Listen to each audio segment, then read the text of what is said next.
तो आज अपन अब पढ़ेंगे थॉमसन। ठीक है, थॉमसन का परमाणु सिद्धांत, जैसे डाल्टन का परमाणु सिद्धांत पढ़ा था वैसे ही थॉमसन का परमाणु सिद्धांत यानी एटॉमिक मॉडल ऑफ थॉमसन। ये भी वैसा के वैसा, मैं सब जितने भी ये मॉडल है या सिद्धांत है सबको अलग अलग तरीके से बताऊंगा, सब अलग अलग वीडियो बना के, ताकि आपको हर चीज समझ में आती रहे और वैसे के वैसे आपको नोट्स बनाना है। पहली बात, जब ये अपना सिद्धांत या मॉडल लेके आए तब तक इलेक्ट्रॉन व प्रोटॉन की खोज हो चुकी थी। पहला पॉइंट वही होना चाहिए, अब तक इलेक्ट्रॉन व प्रोटॉन की खोज हो चुकी थी।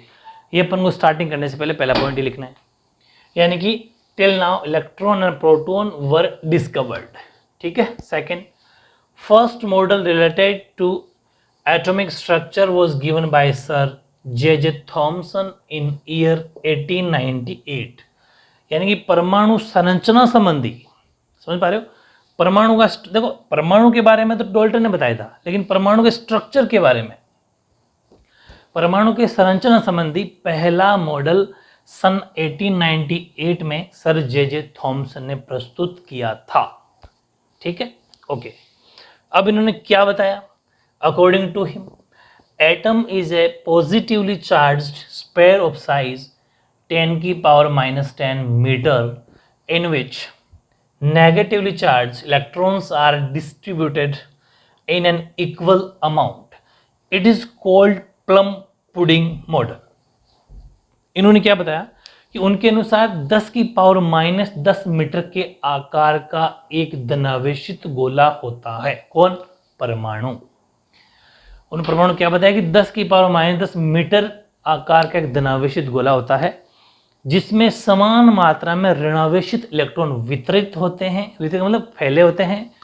इसे प्लम पुडिंग मॉडल भी कहा जाता है। मैं आपको एक नॉर्मल बताऊं एक चीज, प्लम पुडिंग के बारे में बात करेंगे, क्रिसमस केक के बारे में बात करेंगे, लेकिन आपने तरबूज देखा हो, वाटरमेलन, अगर आपने वाटरमेलन देखा हो, तरबूज देखा हो, ठीक है, राजस्थान लैंग्वेज में मतीरा देखा हो, तो उसके अंदर जो बीज होते हैं, समझ पा रहे हो, जो बीज होते हैं उनको भी इलेक्ट्रॉन इसी मॉडल पर बेस्ड माना जाता है कि अंदर जो बीज होते हैं वो इलेक्ट्रॉन है और चारों ओर का जो ऊपर का कवर है, समझ पा रहे हो, वो भी इसी तरह का एक एग्जांपल है, बता रहा हूं मैं तो आपको समझने के लिए। तो इसे प्लम पुडिंग क्यों कहा भाई? अब एग्जाम में ये भी आ सकता है कि थॉमसन का परमाणु सिद्धांत लिखो या फिर प्लम पुडिंग मॉडल लिखो, या प्लम पुडिंग मॉडल किसे कहते हैं, ये भी आ सकता है। तो कंफ्यूज होने की जरूरत नहीं, वो थॉमसन मॉडल के बारे में ही पूछ रहा है। ठीक है, तो प्लम पुडिंग पूछे तो ये आपको इतना लिखना है कि इसे प्लम पुडिंग मॉडल क्यों कहा जाता है, ये इसका रीजन है। ओके, फिर it is a type of Christmas cake in which positive charge is considered as pudding and electron are like plum. ठीक है, ये एक प्रकार का क्रिसमस केक है। यहां धनावेश को तो कहा गया पुडिंग, मतलब पॉजिटिव जो आइन था ना प्लस वाला, उसको तो कहा गया पुडिंग की तरह माना गया, और जिसमें इलेक्ट्रॉन प्लम की तरह लगे होते हैं। तो काफी इजी है। एक दो पॉइंट अपन और लिखेंगे, ये पहला पॉइंट था, ये दूसरा पॉइंट था, ये तीसरा पॉइंट है। ठीक है, चाहो तो इसको भी 4 नंबर दे सकते हो, ऐसे आप इसको 4, ठीक है, ये 1 2 और 3।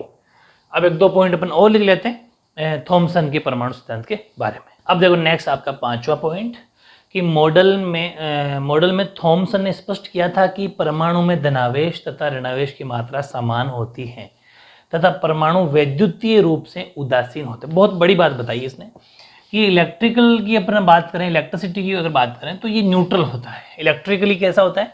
न्यूट्रल, यानी कि उदासीन होता है, ना तो पॉजिटिव होता है ना नेगेटिव होता है। न्यूट्रल का मतलब जिस पर कोई आवेश ना हो, कोई आइंस ना हो, कोई करंट ना हो। ठीक है, ये इसका मतलब ये था, उदासीन होता है। और अगर आपको स्ट्रक्चर बनाना है प्लम पुडिंग वाला डायग्राम वाला, तो ये बना देना, ऐसा एक गोला बना देना, गोला और अंदर जो इलेक्ट्रॉन है। ठीक है, तो इससे तो बोलेंगे बाहर वाले जो कवर है इसको तो बोलेंगे धनावेश, धनात्मक गोला, और जो ई मैंने लिखा है वो ई माइनस है, ऊपर नेगेटिव है ना, तो ये है इलेक्ट्रॉन।